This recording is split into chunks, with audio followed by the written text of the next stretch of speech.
नमस्कार दोस्तों। आज मैं जाति पर चर्चा कर रहा हूँ, जो देश में बहुत ज़ोर शोर से चर्चा हो रही। माननीय प्रधानमंत्री जी भी जाति के बारे में बोल रहे हैं कि जाति चार है उनके लिए, वो है किसान, गरीब, महिला, नौजवान।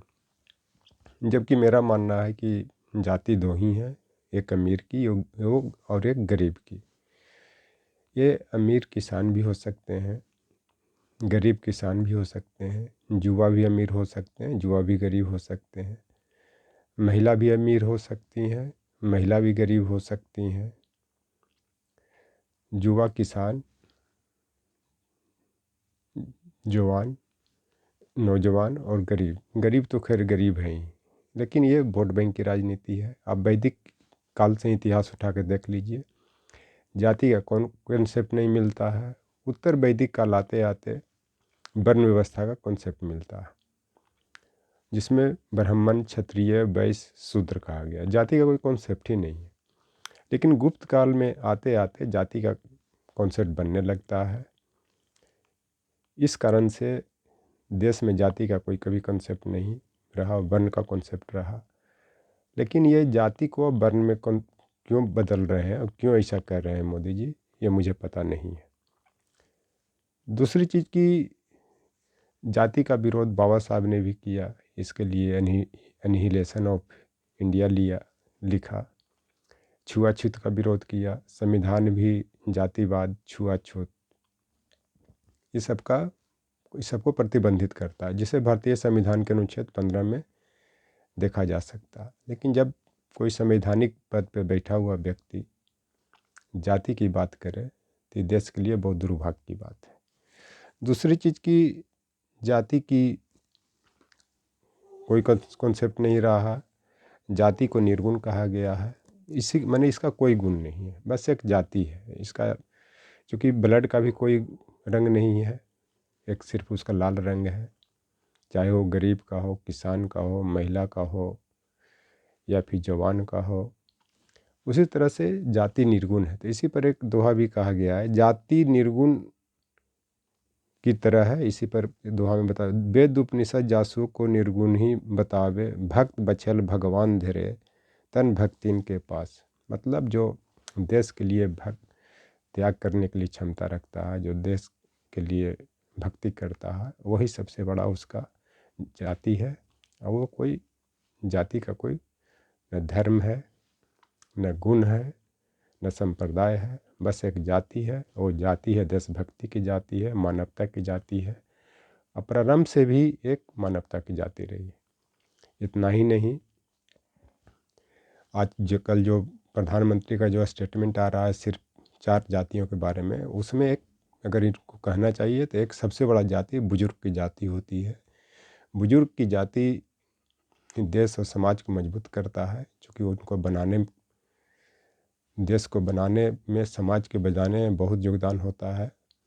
लेकिन जो आदमी अपने बुजुर्ग माँ बाप के पास नहीं रहेगा, उसको बुजुर्ग की जाति पता नहीं चलेगी, उसको वोट बैंक की राजनीति पता चलती है। लेकिन मैं फिर एक बार कह देना चाहता हूँ कि प्रधानमंत्री के ऐसे स्टेटमेंट से बुजुर्गों की फिर उपेक्षा होगी, और हो भी रहा है। आप देश में देख रहे हैं कि किस तरह से बुजुर्गों की उपेक्षा की जा रही है। इनके लिए शेल्टर हाउस बना दिया गया है, चाहे वो देश में मथुरा में हो, चाहे प्रधानमंत्री के लोकसभा क्षेत्र काशी में हो। एक तरह से इस तरह के स्टेटमेंट बुजुर्ग को मान्यता नहीं देना या बुजुर्ग को जाति में शामिल नहीं करना, अगर इनके अनुसार एक तरह से बुजुर्ग को उपेक्षा करने की बात होती है। जबकि इसे स्टेटमेंट के कारण ही आप प्रेमचंद की बूढ़ी काकी भी पढ़ सकते हैं, किस तरह से उनको उपेक्षा की जाती है। जबकि सारा प्रॉपर्टी बनाने में, सारा समाज को मजबूत करने में, परिवार को बढ़ाने में बुजुर्ग का ही योगदान होता है, और बुजुर्ग से ही लोग आगे बढ़ते हैं। और हर आदमी एक दिन बुजुर्ग होता है। तो वोट बैंक की राजनीति से ऊपर उठकर भी बातें करनी चाहिए। दूसरी चीज़ की, मुक्ति बोध की एक ब्रह्म राक्षस है कविता है, उसको भी देखने की ज़रूरत है कि किस तरह उपेक्षित होकर के वो एक बावली में या खंडहर में अपना जीवन को व्यतीत करता है और अंततः उसके जीवन की समाप्ति लगभग वहीं हो जाती है। तो ब्रह्म राक्षस को भी देख सकते हैं, शेल्टर हाउस का जो कॉन्सेप्ट आया है उसको भी देख सकते हैं।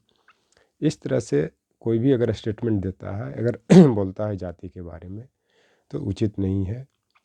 क्योंकि अब जहाँ तक बात की रह गई इनकी जो जातियाँ जो हैं कि नवयुवक हैं, नवयुवक आज कितने बेरोजगार हैं, रोजगार के लिए भटक रहे हैं, किसी से छिपी हुई बात नहीं है। और ख़ास करके डिमोनेटाइजेशन के बाद जो 2016 8 नवंबर 2016 को प्रधानमंत्री जी ने घोषित किया, उसके बाद जो जीएसटी का जो दायरा बढ़ाया गया, बहुत उच्च रेट रखा गया, उसके कारण भी लोगों को बहुत परेशानी हुई। लोग रोजगार करना बंद कर दिया, जिसका सबसे ज़्यादा असर नवयुवकों पर पड़ा। उसके बाद असमय लॉकडाउन जो 22 मार्च से जो घोषित 22 मार्च 2020 को जो घोषित किया गया और लंबे समय तक चला, उसके बाद नवयुवक कि क्या हाल है, किसी से छिपी हुई बात नहीं है। उसके साथ साथ जो सरकारी नौकरियों में जो वैकेंसी की बात है वो भी नहीं आ रहे हैं। इस तरह से कोई अगर जाति की बात करता है तो जाति पहले सबसे पहले अपनी जाति की हित की बात करता है, रक्षा की बात करता है। किसान का हाल आपने देखा, लंबे समय तक ठंड में दिल्ली और एनसीआर के बॉर्डर पर आ करके ठंड में तड़पते रहे, बहुत लोग की जानें भी गई। जो कृषि बिल, विवादित कृषि बिल लाया गया, अंततः उस कृषि बिल को वापस लिया गया। इसी का परिणाम हुआ कि आपके उसी समय अगले साल ही 26 जनवरी को लाल किला पर खालिस्तानी आतंकवादी झंडा फहराते हैं, जो कि किसानों के आड़ में वो छिप कर आते हैं। तो ये जाति की जो जहाँ तक बात है, जाति अपनी जाति की रक्षा करती है और वो जाति होती है देश के सभी जनता जाति होती है। कोई भी प्रधानमंत्री या राष्ट्रपति के लिए, चूँकि संवैधानिक गार्जियन प्रधानमंत्री और राष्ट्रपति ही हैं। जिस तरह से किसी परिवार का गार्जियन बुजुर्ग होता है, घर के बड़े लोग होते हैं जो घर को संभालते हैं, वही गार्जियन होते हैं। उनको सबको एक निगाह से देखते हैं, उनके हित की बात करते हैं, भेदभाव नहीं करते हैं, छुआछूत नहीं करते हैं। लेकिन आज देश में किस तरह की परिस्थितियाँ चल रही हैं, बीत रही हैं, किसी से छिपी हुई बात नहीं। अब मैं आता हूँ महिला, जो इनकी अपनी जाति को महिला बता रहे हैं। आपने हाथरस में देखा कि किस तरह दलित लड़की जो वाल्मीकि समाज की है, बलात्कार के बाद तड़प अपनी जान दे देती है कि वहाँ से हाथरस से होते हुए सफदरजंग तक की यात्रा करती है, अपने मरना आसन में अंततः उनकी डेथ हो जाती है।